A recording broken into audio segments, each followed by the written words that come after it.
प्यारे प्यारे बच्चों, कैसे हैं आप सब लोग।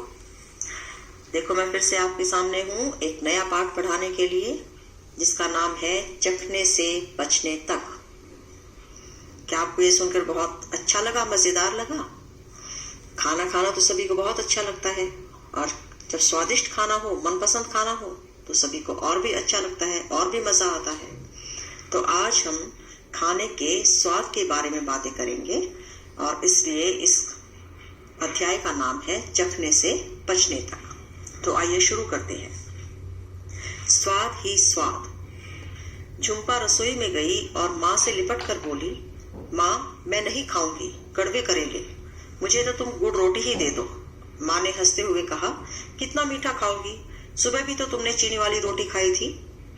तुम बोर नहीं होती एक ही तरह के स्वाद की चीजें खाकर?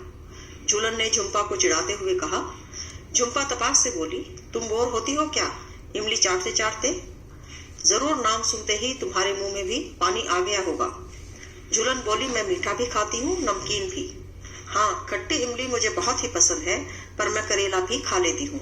यह कहकर झूलन ने माँ को देखा और दोनों जोर से हंस पड़ी। अभी तक जो आपने सुना उसमें क्या दिखाया गया है कि एक बच्ची अपनी माँ से जाके लिपट कर बोलती है कि मुझे करेले नहीं खाने, मुझे तो मीठा ही खाना है, क्योंकि उसको मीठे का स्वाद बहुत अच्छा लगता है। तो उसकी माँ कहती है कि एक ही तरह की चीजें खाती रहोगी, सुबह भी तुमने चीनी वाली रोटी खाई थी। तो इतने में उसकी बहन आती है, झुम्पा की बहन और झूलन, और वो कहती है कि एक ही तरीके के खाने खाती रहती हो, दूसरे स्वाद के खाने नहीं खाती। तो झुम्पा भी बोलती है, तुम्हें भी तो खट्टा बहुत अच्छा लगता है, तुम भी तो इमली के नाम से तुम्हारे मुंह में पानी आ जाता है। इस तरीके से दोनों बहनें आपस में एक दूसरे को चिढ़ा रही थी। तो झूलन झुम्पा से बोली, ये दोनों बहनें हैं, झूलन और झुम्पा दोनों बहनें हैं। झूलन झुम्पा से बोली, चलो एक खेल खेलते हैं, मैं तुम्हारे मुंह में खाने की कोई चीज रखूंगी, तुम्हें आंख बंद करके उसे पहचानना होगा। झूलन ने चम्मच में नींबू के रस की कुछ बूंदें ली और झुम्पा को चखाई। खट्टा नींबू, झुम्पा फट से बोली। फिर झूलन ने गुड़ की डली उठाई तो माँ बोली, पीस कर खिलाओ, नहीं तो फट पहचान लेगी। झूलन ने थोड़ा सा गुड़ पीस कर झुम्पा को चिखाया तो उसने पहचान लिया। इस तरह झुम्पा ने कई चीजें पहचानी। अच्छा बच्चों, जब आप केला खाते हैं तो आपको केले का स्वाद एकदम से पता लगता है जैसे ही आप केला खाते हैं। लेकिन अगर उसी केले को दूध में मिलाकर पीसकर शेक बनाकर दिया जाए तो शायद आपको पहचानने में थोड़ा सा समय लगेगा कि ये केले का शेक है। इसी तरीके से अगर हम चीजों को जिस प्रकार से हम रोज उसे खाते हैं उससे थोड़ा अलग हट कर खाएं तो हमें स्वाद पहचानने में थोड़ी सी देर लग सकती है। तली हुई मछली को झुम्पा ने बिना चखे ही पहचान लिया। तब झूलन बोली, अब नाक बंद करके पहचानो। झुम्पा ने चखा तो वह सोच में पड़ गई। कुछ कड़वा सा है, कुछ खट्टा सा, कुछ नमकीन सा, यानी कि उसे कुछ समझ नहीं आ रहा था कि इसका क्या स्वाद है। एक चम्मच और खिलाओ, वह बोली। झूलन ने चम्मच में करेले की सब्जी ली, झुम्पा की आंखों की पट्टी खोली और बोली, खाओ। झुम्पा भी हंसते हुए बोली, लो खिलाओ। अब आप ये बताइए, आपने जितना भी ये पाठ अभी सुना है, इससे आपको क्या समझ आया? इससे ये समझ आया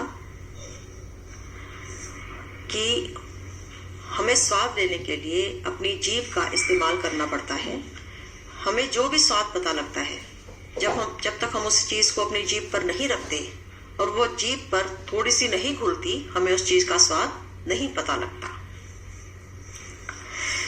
अब आपने इस बारे में चर्चा करनी है कि खट्टी इमली का नाम सुनते ही झूलन के मुंह में पानी आ गया। तुम्हारे मुंह में कब कब पानी आता है? अपनी पसंद की 5 चीजों के नाम और उनके स्वाद लिखो। जब भी हम कुछ खट्टा देखते हैं या खाते हैं, जब हम नींबू भी देखते हैं, देखने से ही हमारे मुंह में पानी आ जाता है। या हम कोई अचार खाते हैं, आम का अचार खाते हैं या नींबू का अचार खाते हैं, तो उसको खाने से पहले ही हमारे मुंह में पानी आ जाता है। ऐसा क्यों है? तुम्हें एक ही तरह का स्वाद पसंद है या अलग अलग? क्यों? कुछ बच्चों को सिर्फ मीठा ही पसंद होता है, कुछ को सिर्फ नमकीन ही पसंद होता है, कुछ को खट्टी चाट बहुत अच्छी लगती है, कुछ को खट्टा मीठा बहुत पसंद होता है। तो इसमें आपसे पूछा है कि क्या आपको एक ही तरीके का स्वाद पसंद है या फिर अलग अलग तरीके के स्वाद भी आपको पसंद आते हैं। झूलन ने झुम्पा को नींबू के रस की कुछ बूंदें चखाई। क्या कुछ बूंदों से स्वाद का पता चल सकता है? अब झूलन ने बोला था ना कि आंख बंद करके करो, मैं तुम्हारी जीभ पर कुछ रखूंगी तो तुमने पहचानना है कि वो किस चीज का स्वाद है। तो उसने नींबू के रस की कुछ बूंदें रखी और बूंदें चखते ही झुम्पा ने बता दिया कि ये नींबू के रस की बूंदें हैं। तो अब ये पूछ रहे हैं कि क्या कुछ बूंदों से भी स्वाद का पता चल सकता है? अगर तुम्हारी जीभ पर सौंफ के दाने रखें तो क्या तुम बिना चबाए उसे पहचान पाओगे? कैसे? इसका क्या मतलब है? इसके पूछने का क्या मतलब है कि जो चीजें सूखी हैं, मान लीजिए जैसे सूखी चीनी है या सौंफ है,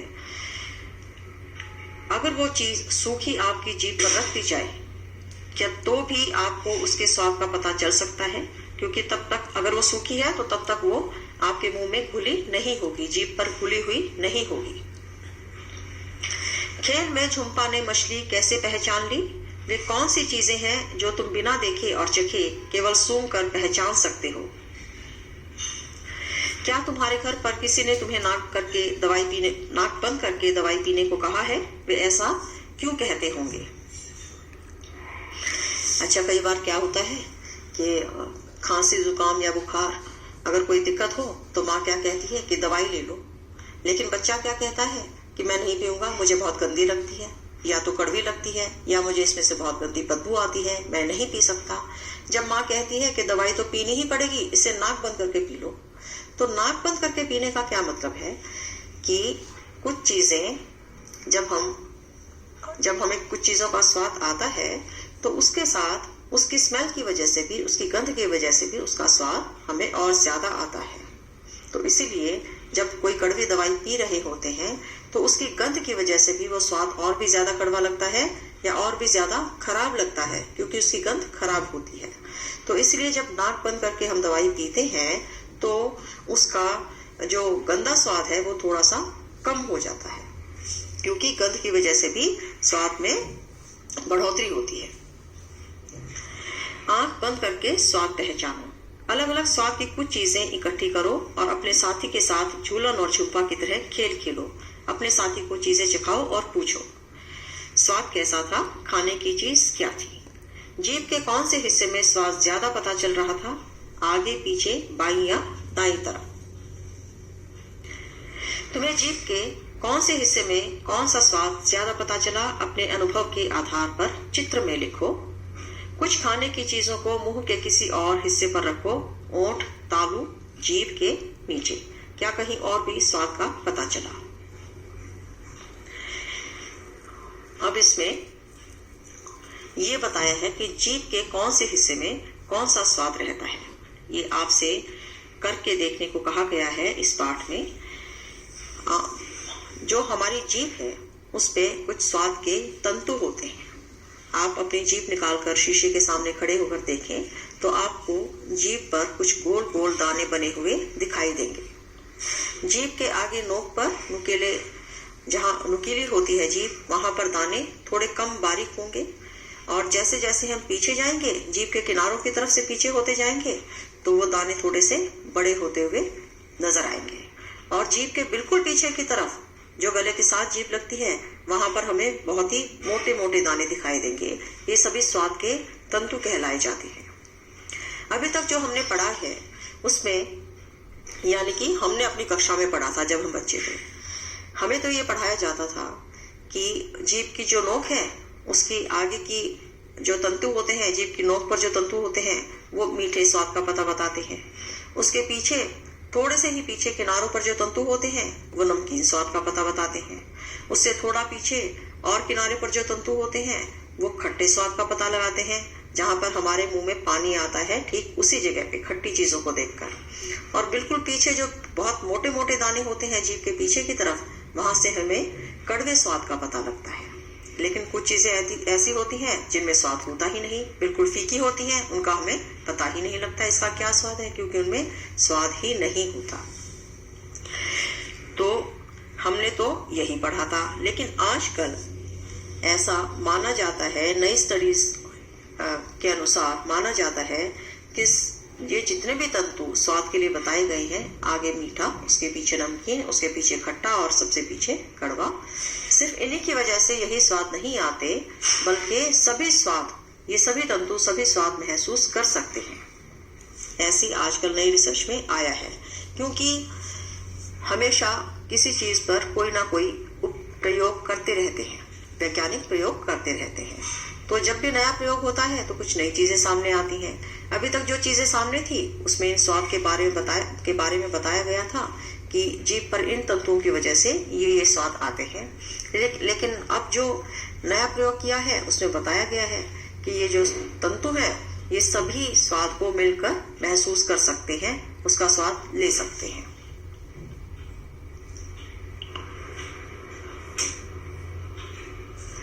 अब आपने एक प्रयोग और करना है।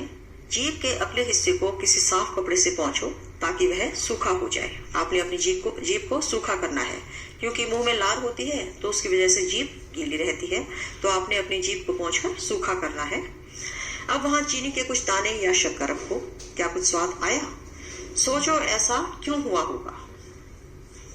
जब हम मुंह में चीनी डालते हैं तो थोड़ा सा घुलती है, तभी हमें मीठा लगता है, लेकिन अगर वो घुलती नहीं है तो हमें उसका स्वाद नहीं पता लगता। तो यही आपसे पूछा गया है कि जब चीनी के कुछ दाने या शक्कर सूखी जीभ पर डाले गए तो क्या आपको उसका स्वाद आया? शीशे के सामने खड़े होकर अपनी जीभ की सतह को ध्यान से देखो, कैसी दिखती है। क्या जीभ पर कुछ दाने दाने जैसे दिखते हैं? जैसा मैंने थोड़ी देर पहले आपको बताया कि हमारी जीभ पर स्वाद के कुछ तंतु होते हैं जो दाने दाने जैसे दिखते हैं। आप अपनी जीभ जरा देखिए शीशे में, क्या उस पर वो दाने दाने आपको दिखाई देते हैं? और हमें बताइए, अगर कोई हमसे पूछे कि कच्चे आंवले या खीरे का स्वाद है, क्या स्वाद है, तो हमें सोचना पड़ेगा। तुम खाने की इन चीजों जैसे टमाटर, प्याज, सौंफ, लौंग आदि का क्या स्वाद बताओगे? स्वाद बताने के लिए कुछ शब्द ढूंढो और खुद से सोचकर बनाओ। कुछ चीजें चखने के बाद झुम्पा बोली सी, जैसे हम कोई मिर्ची खा लेते हैं या जिस खाने में ज्यादा मिर्च होती है वो खाते हैं तो हमारे मुंह से अपने आप ही निकलता है, क्योंकि हमारी जीभ जलने लगती है। सोचो उसने क्या खाया होगा, तो उसने कुछ तीखा खाना, मिर्च वाला खाना खाया होगा। तुम भी इसी तरह कुछ खाने के स्वादों के लिए आवाजें निकालो।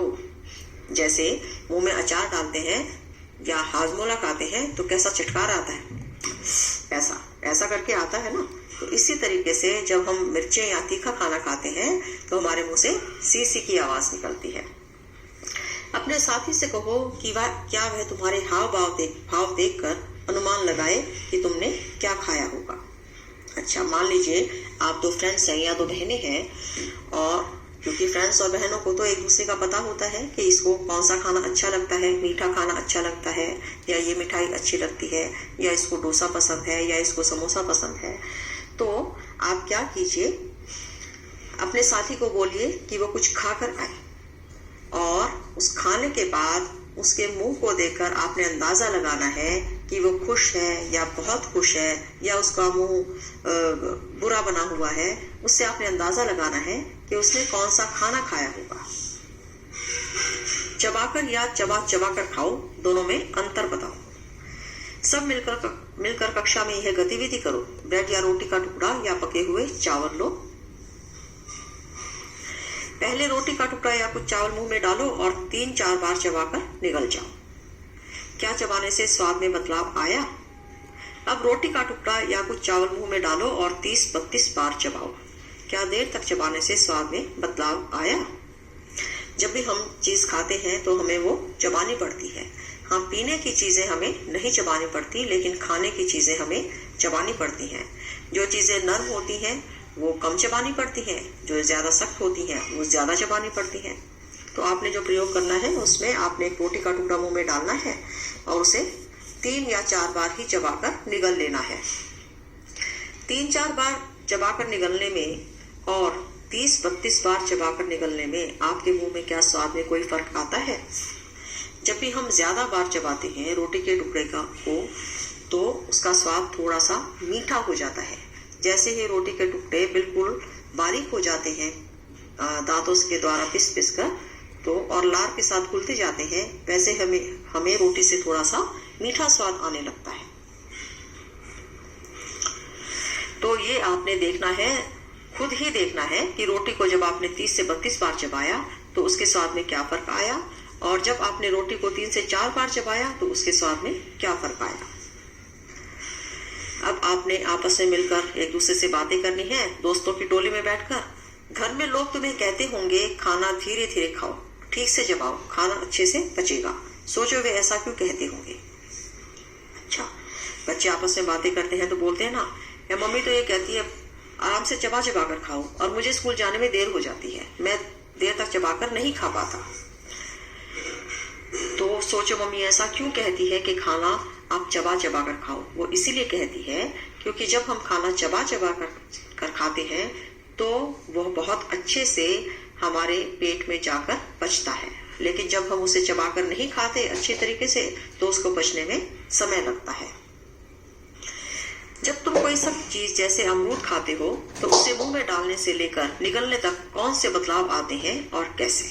अब जैसे अमरूद थोड़ा सख्त फल है, केला नरम फल है, अंगूर नरम है, तो जब हम अमरूद खाते हैं तो कैसा लगता है, मुंह में डालते हैं अमरूद का स्वाद कैसा लगता है, जब उसको चबाते हैं तब कैसा लगता है, और जब हम बहुत देर तक चबाते रहते हैं तब उसके स्वाद में क्या बदलाव आता है, ये आपने अमरूद खाकर देखना है और फिर आपने अपनी कॉपी पे लिखना है, समझना है उसका स्वाद कैसे बदल गया।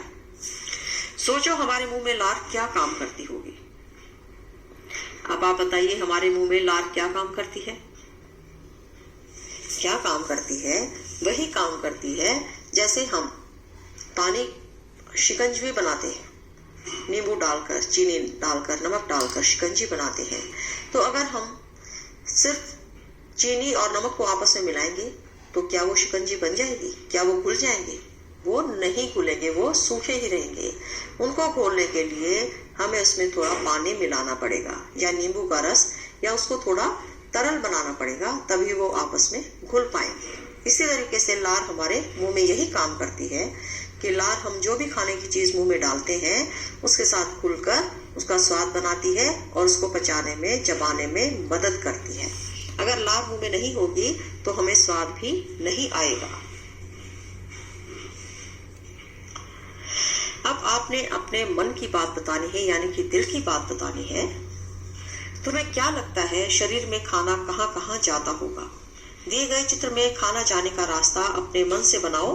अपने साथी का चित्र भी देखो, क्या तुम्हारा चित्र और साथी का चित्र एक जैसा है या अलग।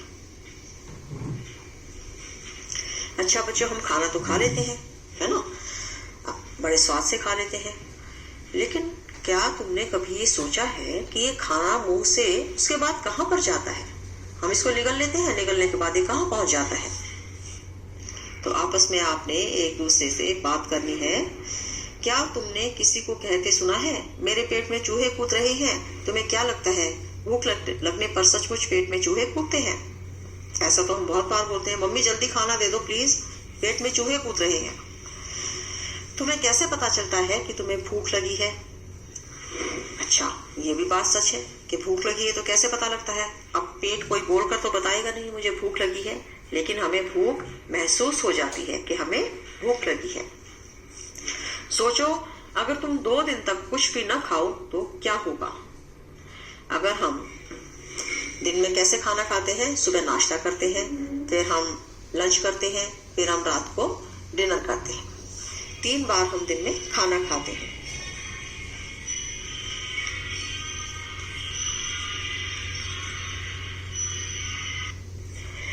उस 3 बार के खाने में से अगर हम 1 बार का खाना निकाल दें, मान लीजिए दोपहर को आप टिफिन ले जाना भूल गए और आपने दोपहर का खाना नहीं खाया, तो आपको कितनी भूख लगती है उस समय पे, बहुत ज्यादा भूख लगेगी ना। और मान लीजिए दोपहर का खाना खाने के बाद आप सोचते हैं चलो मैं रात को जाके खाना खाऊंगा भरपेट, मुझे बहुत भूख लगी है, और रात का खाना भी तैयार ना मिले तो कैसा लगता है, और भी ज्यादा भूख लगती है और फिर थोड़ा सा कमजोरी आने लगती है। शरीर को कैसा लगता है कि अरे कुछ करने का मन नहीं कर रहा, पहले कुछ खाना मिल जाए उसके बाद मैं कुछ करूंगा। फिर आप सोचो अगर 2 दिन तक ही खाना ना मिले तो फिर क्या होगा? फिर तो बहुत ज्यादा कमजोरी आएगी, फिर तो कुछ भी करने का मन नहीं करेगा, सिर्फ खाने की तरफ ही ध्यान रहेगा और ये रहेगा भाई खाना ही मिल जाए बस, उसके बाद ही कुछ सोचेंगे, उसके बाद ही कुछ सोच सकते हैं या कुछ कर सकते हैं। क्या तुम 2 दिन तक पानी के बिना रह सकते हो? सोचो, जो पानी हम पीते हैं वह कहाँ जाता होगा। जिस तरीके से खाने की बहुत जरूरत है शरीर को, उसी तरीके से पानी की उससे भी ज्यादा जरूरत होती है। अगर हम खाना थोड़ी देर ना खाएं, एक समय खाना ना खाएं, तो फिर भी हम काम चला सकते हैं, लेकिन अगर पानी पूरा दिन ना पिया जाए तो फिर जो कमजोरी आती है, फिर तो शरीर से कुछ भी काम नहीं हो पाता और हमारी जीभ और हमारा पेट, हमारा पूरा शरीर पानी ही मांगता है। तो सोचिए, 2 दिन तक जो पानी के बिना क्या रहा जा सकता है? और बताइए कि जो पानी हम पीते हैं वह कहाँ जाता होगा। अच्छा, इसमें एक चित्र दिखाए गए हैं बच्चों आपके पाठ में। एक लड़की, सबसे पहले चित्र में देखिए, उसका हाथ उसके सिर पर दिखाया गया है और वो परेशान है और उसने कहा, भूख से तो मेरे सिर में दर्द हो जाता है। और दूसरा बच्चा, उसको थोड़ा गुस्से में दिखाया गया है, वो कह रहा है, जब भूख लगती है तो मुझे गुस्सा आता है। तीसरा बच्चा उदास बैठ गया नीचे, वो कह रहा है, जब मैं भूखा होता हूँ तो थका थका महसूस करता हूँ, क्योंकि उसका कोई काम करने का मन नहीं कर रहा, ना उसका शरीर वो काम कर पा रहा है भूख के कारण। चौथे चित्र में लड़की है और उसकी गोद में उसका भाई है, उसकी बहन है छोटी। तो वो बोलती है, जब मेरी बहन को भूख लगती है तो वह रोती है, क्योंकि वो बहुत छोटी बच्ची है, उसको ये बोलना नहीं आता कि मुझे भूख लगी है, मुझे खाना दो। तो छोटे बच्चे को जब भूख लगती है तो वो क्या करता है? वो रोने लगता है। तो जब उसकी बहन को भूख लगती है तो वह रोती है। मुझे भूख लगती है तो मैं भी रोता हूँ। अब इसमें एक जानवर को दिखाया गया है, कुत्ते को। कुत्ता भी कह रहा है, जब मुझे भूख लगती है तो मैं भी रोता हूँ। नीतू को चढ़ाया गया ग्लूकोज। नीतू को पूरा दिन लगातार उल्टी होती रही, साथ में दस्त भी लग गए थे। उफ, कुछ भी खाओ या पियो तो उल्टी। उसके पिताजी ने उसे पानी में नमक और चीनी घोलकर पीने के लिए दिया। शाम को डॉक्टर के पास जाने के लिए वह बिस्तर से उठी तो चक्कर खाकर गिर पड़ी। वे उसे गोद में उठाकर डॉक्टर के पास ले गए। डॉक्टर ने नीतू को अस्पताल में भर्ती होने को कहा, ग्लूकोज चढ़ाने के लिए। यह सुनकर नीतू सोच में पड़ गई। स्कूल में खेल के समय तो टीचर कई बार ग्लूकोज पीने को देती है, पर अब ग्लूकोज चढ़ाना क्यों है? डॉक्टर आंटी ने उसे कहा, खाना और पानी शरीर में न रुकने की वजह से शरीर में कमजोरी आ गई है, तुम्हारा पेट खराब है, ग्लूकोज चढ़ाने से बिना खाए पिए तुम्हें जल्दी ताकत मिल जाएगी और हिम्मत भी। गर्मियों में हम जब घर जाते हैं तो हम या तो नींबू की शिकंजी पीते हैं या ग्लूकोन डी पीते हैं पानी में घोल के, या फिर ग्लूकोज ऐसे ही खा लेते हैं या पीते हैं। ग्लूकोज किसी भी तरीके से हम अपने शरीर के अंदर जाने देते हैं। वो क्यों? क्योंकि उससे हमारे शरीर को ताकत मिलती है, एनर्जी मिलती है। तो कई बार क्या होता है कि हम कुछ खाते पीते हैं तो वो खाना हमें हजम होना, हमें पचना बंद हो जाता है। हम कुछ भी खाएंगे तो उल्टी आ जाएगी या दस्त लग जाएंगे, बार बार पॉटी जाना पड़ेगा। ऐसा क्यों होता है? क्योंकि हमारा पाचन की जो शक्ति है, पाचन की क्रिया है, वो ठीक से काम नहीं कर रही होती और हमारा पेट खराब हो जाता है। ऐसे समय में अब क्या, मान लीजिए कुछ भी खाया पिया नहीं पूरा दिन, तो फिर क्या होगा? चक्कर ही आएंगे, फिर आप खड़े कैसे रहेंगे? फिर तो बहुत ज्यादा कमजोरी आ जाएगी, फिर हॉस्पिटल जाना पड़ेगा। हॉस्पिटल में डॉक्टर क्या करेंगे? इसको जल्दी से ग्लूकोज लगाओ, क्योंकि पानी भी अंदर नहीं ठहरता, खाना भी अंदर नहीं ठहरता, तो बार बार वो बाहर निकलता है, कभी उल्टी से कभी दस्त है। तो अब इसके शरीर में खाना पीना पहुंचाया कैसे जाए? तो फिर डॉक्टर क्या करते हैं? ग्लूकोज चढ़ाने का मतलब एक सुई के द्वारा हमारे हाथ की नसों से वो ग्लूकोज डॉक्टर धीरे धीरे शरीर में चढ़ाते हैं। उसके चढ़ाने से उल्टी नहीं आती और वो हमारे शरीर में जाता है और हमारे शरीर को ताकत देता है। बताओ और चर्चा करो। तुम्हें याद होगा कि तुमने 4th कक्षा में नमक चीनी का घोल बनाया था। नीतू के पिताजी ने भी उसे यही घोल दिया। सोचो, उल्टी दस्त होने पर यह घोल क्यों देते होंगे? 4th कक्षा में आपने पढ़ा था कि नमक चीनी का घोल क्यों बनाया जाता है। जब भी उल्टी दस्त होते हैं तो नमक चीनी का घोल पिलाया जाता है। आपको याद होगा कि टीवी पर भी इस चीज की ऐड आती थी कि अगर छोटे बच्चों को दस्त लगे हैं या उसके अंदर पानी की कमी है तो उसे नमक और चीनी का घोल देना चाहिए। क्या तुमने कभी ग्लूकोज शब्द सुना है या लिखा हुआ देखा है? कहाँ? कभी आपने बच्चों ग्लूकोज शब्द का नाम सुना है? ग्लूकोज शब्द के बारे में सुना है कि ग्लूकोज क्या होता है?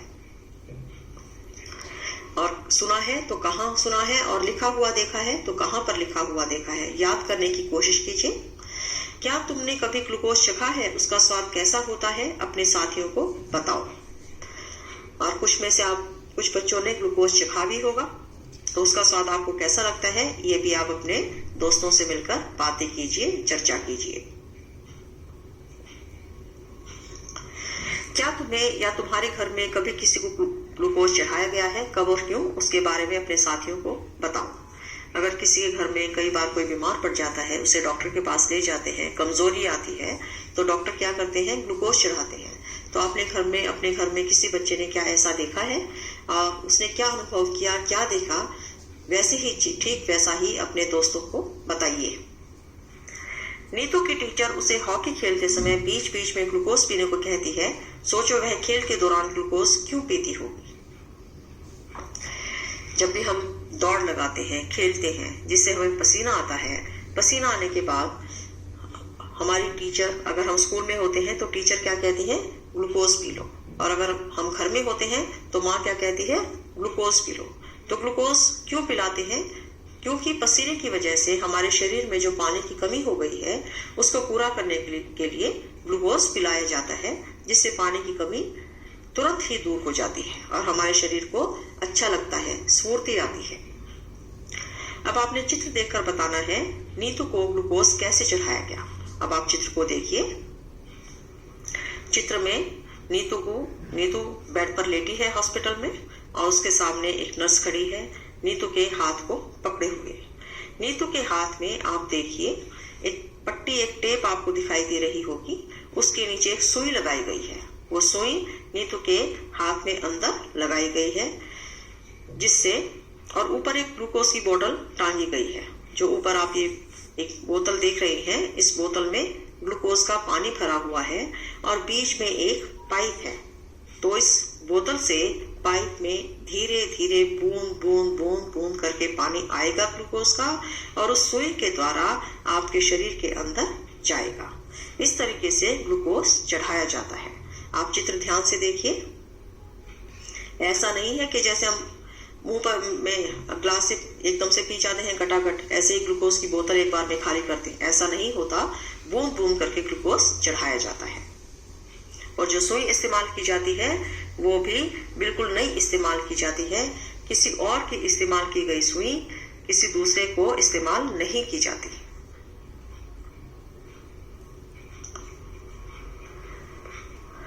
अब आप एक कहानी सुनिए। कहानी खिड़की वाले पेट की है। ये कैसी कहानी है? क्या कभी आपने सुना है कि किसी के कोई पेट हो जिसमें खिड़की लगी हो? पर चलो, कहानी तो कहानी होती है, सच थोड़ी होती है। सुनते हैं कहानी। सुनो कहानी एक अनोखे पेट की। पेट में था छेद, कहानी छेद की। मार्टिन नाम का एक फौजी भूल से पेट में लगी गोली हुआ इलाज पर रह गया छेद। डॉक्टर के लिए बना खेल, बातें जान ली उसने भेद की। सुनो कहानी एक अनोखे पेट की। अरे, ये तो कविता के जरिए कहानी सुना दी। मार्टिन नाम का एक फौजी जिसका नाम मार्टिन है, भूल से पेट में लगी गोली। अब फौजी के पेट में गोली लग गई, हुआ इलाज पर रह गया छेद। अब गोली तो निकाल दी डॉक्टर ने, लेकिन उसमें गोली का से जो छेद बन गया था, जिसके द्वारा गोली अंदर गई थी, जो छेद बनाते हुए, वो छेद रह गया। डॉक्टर के लिए बना खेल। डॉक्टर भी सोचे अब इसका क्या करूं। बातें जान ली उसने भेद की, लेकिन फिर डॉक्टर को समझ आ गया। सुनो कहानी एक अनोखे पेट की। जब चाहे तब उसमें झांक ले, अंदर का सारा हाल भांप ले। क्या खाया क्या चबाया, क्या नहीं पचा क्या पचाया, कर सकते थे यह मीन मेघ भी। सुनो कहानी एक अनोखे पेट की। अच्छा, डॉक्टर को क्या खेल मिल गया? उस छेद से जब चाहे झांक के अंदर की सारी चीजें देख ले कि अंदर क्या है, इसने क्या खाया है, क्या चबाया है, क्या पचा है, क्या नहीं पचा है, वो सब छेद में से झांक कर डॉक्टर देख लेता था। कर सकते थे यह मीन मेकपी। सुनो कहानी एक अनोखे पेट की। चीजें जो करती थी गड़बड़, उन्हें डालकर हाथ झटपट बाहर निकाल सकते थे, बदले में नया खाना डाल सकते थे। हाँ, दाल भात और सेब भी। सुनो कहानी एक अनोखे पेट की।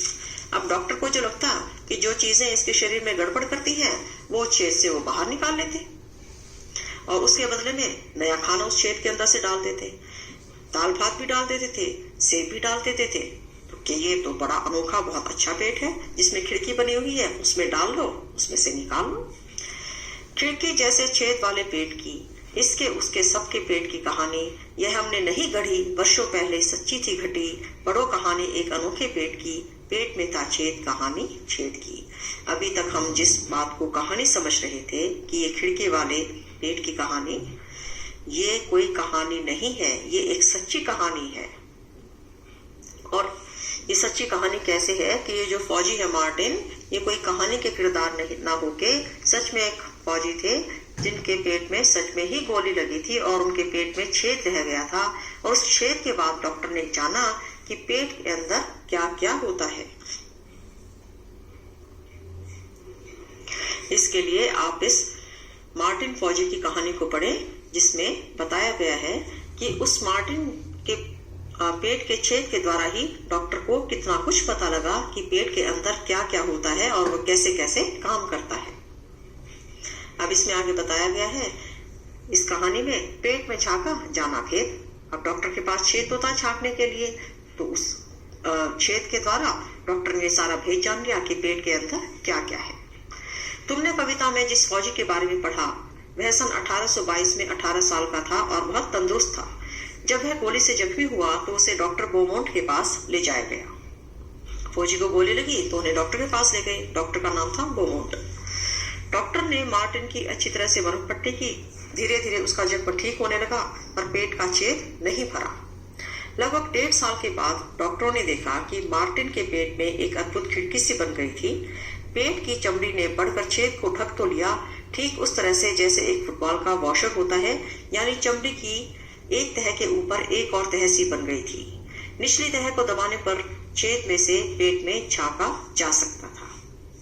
अब आपने देखा है छेद किस तरीके से बना कि पेट के ऊपर चमड़ी भी आ गई और छेद का छेद भी रह गया। आपने फुटबॉल में देखा होगा एक गोल वॉशर लगा होता है ना, जहां से फुटबॉल में हवा भरी जाती है, ठीक उसी तरीके से वहां पर भी एक छेद बन गया। छेद में ट्यूब डालकर पेट का खाना भी बाहर निकाला जा सकता था। अब क्या था, डॉक्टर बोमोंट को मार्टिन का यह अजूबा पेट मिल गया, मानो एक खजाना मिल गया। सोच सकते हो कितना समय लगाया होगा उन्होंने इस पेट के साथ प्रयोग करने में। 9 साल। इन 9 सालों में मार्टिन कुछ काम भी करते रहे और उनकी शादी भी हुई। अब 9 सालों में उन्होंने ये पेट के भेद का पता लगाया कि इस पेट के अंदर क्या छिपा है, लेकिन इसमें पूरे 9 साल निकल गए। उस समय तक वैज्ञानिकों को यह नहीं मालूम था कि पेट में पाचन की क्रिया होती कैसी है। पेट में जो पाचक रस होते हैं उनका क्या काम होता है, क्या वे पाचन में मदद करते हैं या केवल भोजन को तरल बनाने के लिए ही होते हैं। पहले तो उन्होंने यह देखना चाहा कि यदि पेट के पाचक रस को बाहर एक गिलास में निकाल दिया जाए और खाने की कोई चीज डुबाकर उसमें रख दी जाए तो क्या वह पड़ी पड़ी पच जाएगी। हमारे शरीर में बच्चों पूरा पाचन तंत्र है। उस पाचन तंत्र में जीभ से हम जो खाना खाते हैं, उस पाचन तंत्र में वो खाना पहले पचाया जाता है। उस खाने को पचाने में बहुत सारे हमारे शरीर के अंदर जो रस है वो काम करते हैं। उन रस के बिना वो खाना नहीं पचता। अगर वो रस हमारे शरीर में नहीं होंगे तो खाना भी नहीं पचेगा। लेकिन ये सब तो हमें अभी पता है, उस समय तो नहीं पता था कि अंदर पाचन कैसे होता है। तो डॉक्टर ने क्या देखा कि उनके अंदर जो पाचन की पेट में पाचन की क्रिया होती थी, जो पाचक रस होते थे, उनका काम देखने के लिए डॉक्टर ने क्या किया कि उस पेट के पाचक रस को बाहर निकालकर एक गिलास में डाल दिया और उसमें कुछ खाने की चीजें डुबो कर रख दी कि क्या वो पचेंगी या नहीं। इसलिए उन्होंने प्रयोग किया, एक ट्यूब से पेट में से कुछ पाचक रस निकाल लिया, फिर 10 मिलीलीटर पाचक रस में एक उबली हुई मछली के 20 बारीक टुकड़े डालकर सुबह 8:30 बजे रख दिए। इस गिलास को उतने ही तापमान में रखा जितना आमतौर पर हमारे पेट के अंदर होता है, लगभग 30 डिग्री सेंटीग्रेड। दोपहर के 2 बजे तक उन्होंने देखा कि मछली के सब टुकड़े पूरी तरह से घुल चुके थे। अब उन्होंने उस पाचक रस को उतने तापमान में रखा जो हमारे शरीर के पेट के अंदर का तापमान होता है, और फिर उन्होंने देखा कि थोड़े समय के बाद मछली के सारे टुकड़े जो उस पाचक रस में डालकर रखे गए थे सब घुल चुके थे। फिर उन्होंने इसी तरह कुछ और भोजन पेट के पाचक रस में रखा और वही मार्टिन को खिलाया। अलग अलग भोजन पचने में कितनी देर लगी उसकी तालिका बना ली। डॉक्टर बोमोट की तालिका देखो। अब आप तालिका देखिए कि इसमें खाने की अलग अलग चीजें दी गई है और उनका समय लिखा गया है कि इस चीज को पचने में कितना समय लगा पेट में। पहला है कच्चा दूध। कच्चे दूध को पचने में 2 घंटे और 15 मिनट लगे, और जब वही दूध पाचक रस में गिलास में डाला गया तो उसमें 4 घंटे 45 मिनट लगे। उबला हुआ दूध, उसको पेट में पचने में 2 घंटे लगे, लेकिन गिलास में जब उसे पाचक रस में मिलाकर छोड़ा गया तो उसे पचने में 4 घंटे 15 मिनट लगे।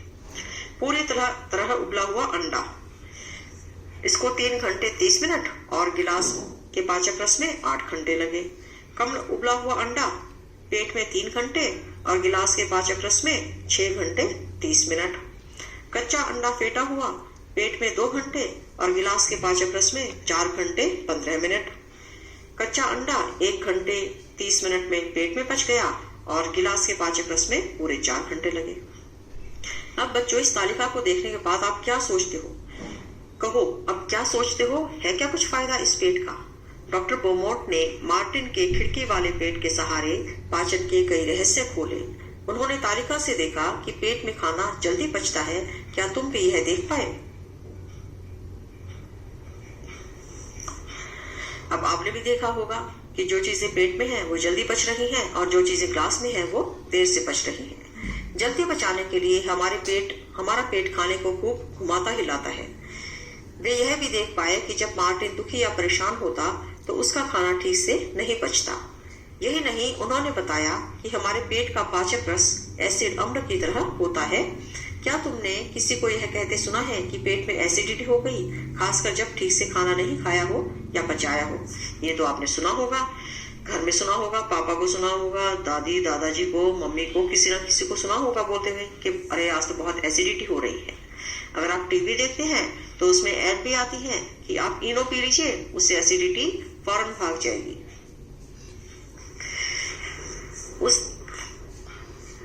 तो इससे हमें क्या समझ आता है कि जब भी खाना हमारे पेट में ठीक से नहीं पचता तो उससे हमारे पेट में एक एसिड बन जाता है। उस एसिड से क्या होता है कि हमारे पेट में जलन होने लगती है। उनके वैज्ञानिक खोज को दुनिया के सभी वैज्ञानिकों ने सराहा। फिर कितने ही अन्य प्रयोग दुनिया के कोने कोने में किए गए। क्या कहा तुमने? पेट में गोली मारकर? अरे नहीं भाई, गोली मारकर नहीं, खिलाकर पाचन के ऊपर प्रयोग किए गए कि कौन सी चीज कितनी जल्दी पेट में पचती है और कितनी पाचन रस में गिलास में डालकर पचती है। इस प्रकार के प्रयोग किए गए होंगे। नहीं भाई, बाद में होने वाले ये प्रयोग किसी के पेट में गोली मारकर नहीं किए गए। ये प्रयोग दूसरे वैज्ञानिकों ने मशीनों की सहायता से किए। तो कहो, कैसी लगी मार्टिन के पेट और तुम्हारे पेट की कहानी?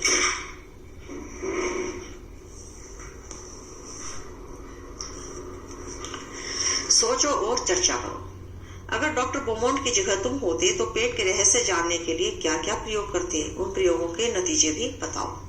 अब आप सोचो बच्चों, अगर डॉक्टर बोमोट की तरह की जगह आप वहां पर होते तो आपके दिमाग में क्या आ रहा है? आप क्या सोच रहे हैं कि आपको ये भी चीजें और करके देखनी चाहिए थी? तो ये चीजें आप अपने खुद से सोचकर अपनी कॉपी पर लिखिए। सही खाना और सही सेहत।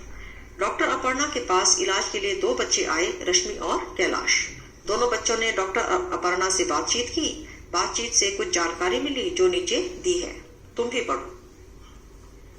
इसमें 2 चित्र दिखाए गए हैं आपको। एक लड़की है रश्मि जिसकी उम्र 5 साल है और एक लड़का है कैलाश जिसकी उम्र 7 साल है। रश्मि देखने में बड़ी दुबली पतली लग रही है ना, कमजोर लग रही है, और कैलाश काफी मोटा थुलथुला दिखाई दे रहा है। डॉक्टर ने दोनों का कद और वजन नापा और जांच भी की। दोनों बच्चों को कहा कि तुम्हारी बीमारी का एक ही इलाज है, सही खाना। अब एक बच्चा तो दुबला पतला दिखाई दे रहा है, उसका पेट फूला हुआ सा लग रहा है, और वो है 5 साल की, लेकिन देखने में 3 साल की ही लग रही है, और बीमार और थकी हुई दिखाई दे रही है।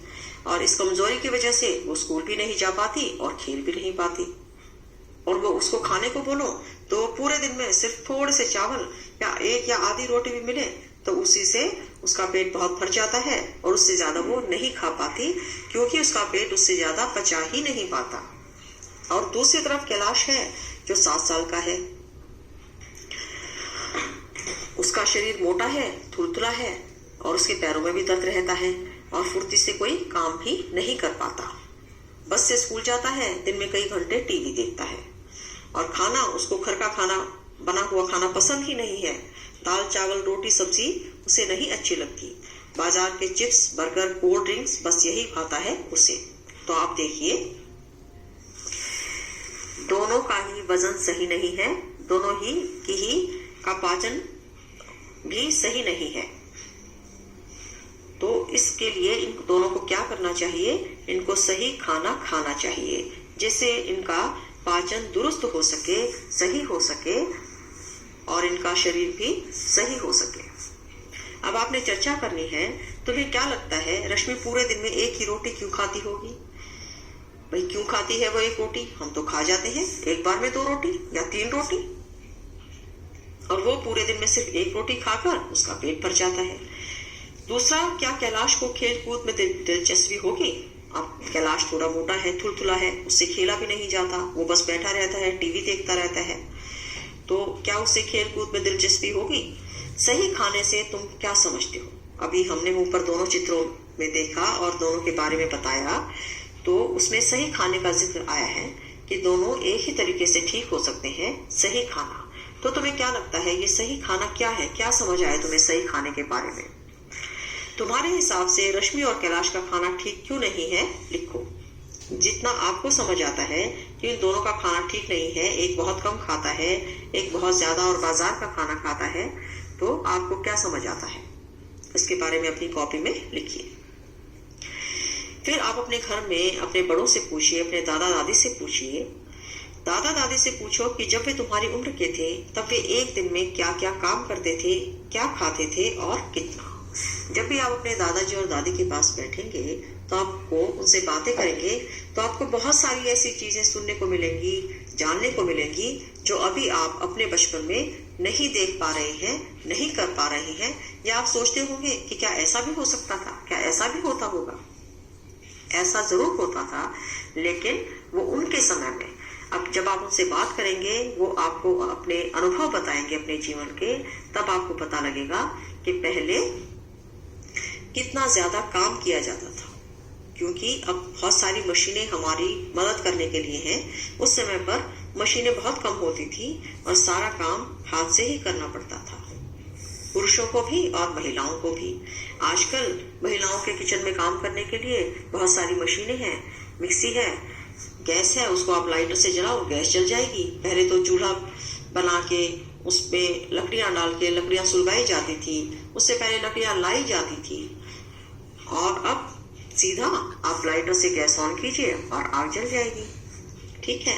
और मिक्सी है, वो आपके सारे मसाले पीस देगी। कुकर है, वो फटाफट आपका खाना गला देगा।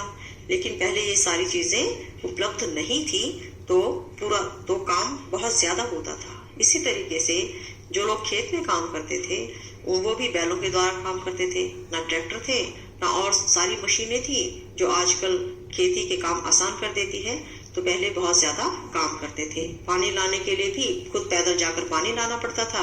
आजकल तो घर घर में नल है, बाथरूम में अलग है, किचन में अलग है। हम जब चाहे जहाँ चाहे पानी का इस्तेमाल कर सकते हैं। आसानी से नल खोला और पानी मिल गया। लेकिन पहले पानी जाकर लाना पड़ता था। तो जब आप उनसे बातें करेंगे, उनसे पूछेंगे, तो आपको अपने बहुत सारे प्रश्नों के उत्तर मिलेंगे।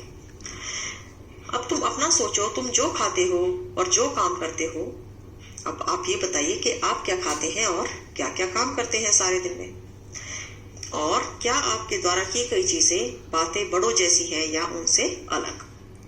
जो बातें आपके दादा दादी अपने बचपन में करते थे और जो अब आप कर रहे हैं, या जब वो खाते थे या और जो आप अब खा रहे हैं, क्या वो एक जैसे हैं या अलग अलग हैं? क्या आपकी बातें उनसे मिलती हैं? भरपेट खाना सभी बच्चों का हक। एक तरफ कैलाश है जो घर का खाना पसंद नहीं करता, और दूसरी तरफ है रश्मि जिसको पेट पर खाने को मिलता ही नहीं है।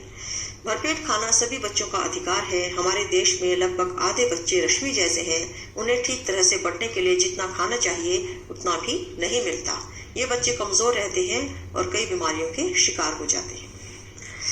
जब हम देखते हैं कि शादी में बहुत सारा खाना बना है, ढेर सारा खाना बना है, और वो खाना ऐसे ही बहुत सारा खाना तो वेस्ट ही हो जाता है, बर्बाद हो जाता है। लोग अपनी प्लेट में बहुत ज्यादा डालते हैं और फिर झूठा छोड़ देते हैं और फेंक देते हैं। और कहीं आप देखिए कि किसी किसी घर में 2 समय का खाना भी नहीं होता, 1 समय का खाना भी बहुत मुश्किल से मिलता है। जबकि हर बच्चे को, सभी लोगों को सही समय पर उचित खाना मिलना चाहिए। और जिन बच्चों को ठीक से खाना नहीं मिलता तो वो कमजोर रहते हैं, उनके शरीर में बहुत सारी बीमारियां आ जाती हैं। अब इसमें एक उदाहरण देकर बताया गया है। ओडिशा के कालाहांडी जिले के बारे में पढ़ो और कक्षा में चर्चा करो। इसमें बताया है, एक औरत दिखाई गई है चित्र में, और उसकी गोदी में एक बच्चा है जो एक थैली से उसके लटका हुआ है उसकी गोदी में। 30 साल की गोमती किसी बड़े किसान के खेत में मजदूरी करती है। इस मेहनत की उसे बहुत कम मजदूरी मिलती है। इन पैसों से वह पेट भर अनाज भी नहीं खरीद पाती। कई महीने तक तो उसे काम भी नहीं मिलता। फिर जंगल के पेड़ों की पत्तियां या जड़ें खाकर काम चलाना पड़ता है। इसी के कारण अब गोमती के बच्चे बीमार पड़े हैं।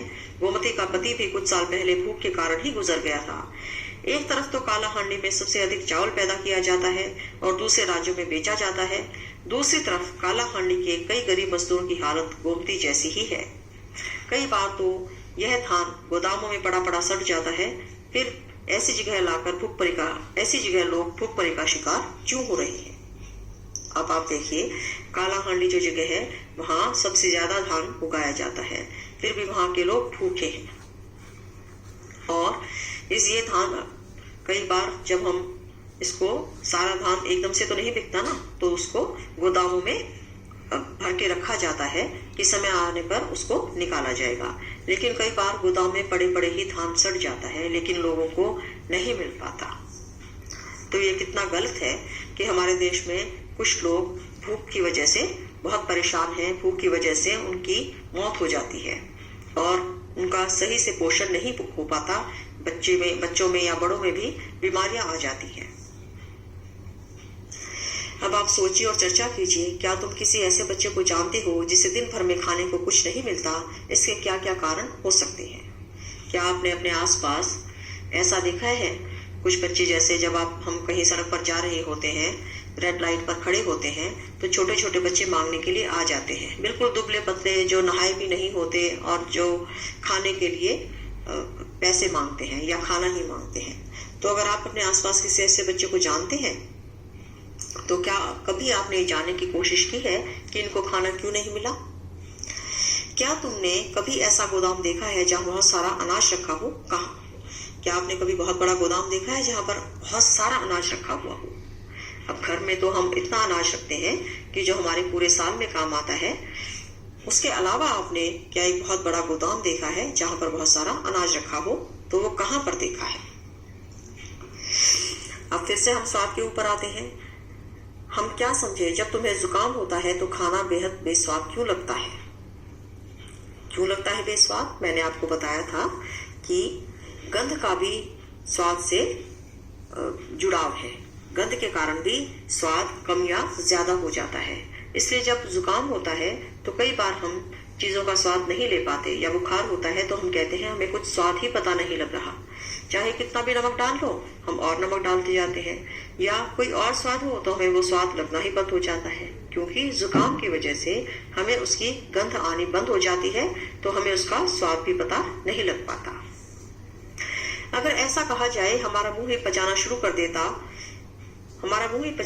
देता है, तो तुम कैसे समझाओगे? लिखो, हमारा मुंह कैसे पचाना शुरू करता है? अब आप देखिए, मैंने आपको बताया था कि पहले कि हमारे मुंह में लार होती है, वो लार क्या काम करती है। वो लार जो भी खाना हम मुंह में डालते हैं और दांतों से चबाते हैं, तो उस लार के साथ मिलकर जैसे ही लार मिलती है, वो लार भी पाचन का काम शुरू कर देती है। अगर मुंह में लार ना हो तो पाचन का काम वहीं पर रुक जाए, या फिर पेट को बहुत ज्यादा मेहनत करनी पड़े। अगर हम बिना लार के खाना निगल लें, पानी के साथ निगल लें, तो फिर पाचन हमारा अच्छा नहीं रहेगा, अच्छा नहीं होगा और पेट खराब हो जाएगा। सही खाना ना मिले तो बच्चों को क्या क्या परेशानी हो सकती है। अभी हमने आपको 2 उदाहरण देकर बताए, रश्मिका जो बहुत कमजोर थी और कैलाश का जो कि मोटा और थुलथुला है, क्योंकि दोनों को सही खाना नहीं मिलता। एक बच्चा सही खाना खाता नहीं है, वो सिर्फ फास्ट फूड खाता है, बर्गर पिज्जा वगैरह। वो ना सब्जियां खाता है, ना दाल खाता है, ना रोटी खाता है। और एक बच्ची है जिसको खाना बहुत कम मिलता है, जो एक या आधी रोटी खाकर ही जिसका पेट भर जाता है, या उसको खाना, कई बच्चों को खाना मिलता ही नहीं है। तो इन दोनों की क्या परेशानी आपने चित्र में देखी कि एक तो बहुत दुबली पतली है और दूसरा थुलथुला है। तो हमारा शरीर भी गर्द खाने की वजह से या तो फूल जाता है या बहुत कमजोर हो जाता है, और उसमें सही ताकत नहीं मिल पाती, सही एनर्जी नहीं मिल पाती, तो शरीर में चुस्ती और स्फूर्ति दोनों ही नहीं होती। या तो शरीर बीमार लगता है या फिर थुलथुला। तो बच्चों, आज हमने इस चैप्टर में पढ़ा खाने से लेकर बचने तक। ये था इस चैप्टर का नाम, और इसका नाम ऐसा क्यों था, ये पूरा चखने से बचने तक। ये आपको समझ आ गया होगा कि जीभ से शुरू होकर हम पाचन तंत्र तक गए, और उस पाचन की वजह से हमारे शरीर पर क्या परिणाम देखने को मिलता है, ये सब भी हमने पढ़ा। तो अब आप इस पाठ को ध्यान से आपने सुना, तो इसके बारे में अपने दोस्तों से मिलकर, अपने दादा दादी से मिलकर, अपने घर में बैठकर चर्चा कीजिए और समझिए, और अपनी कॉपी पर लिखिए कि आपने क्या पढ़ा, क्या सीखा। Bye bye.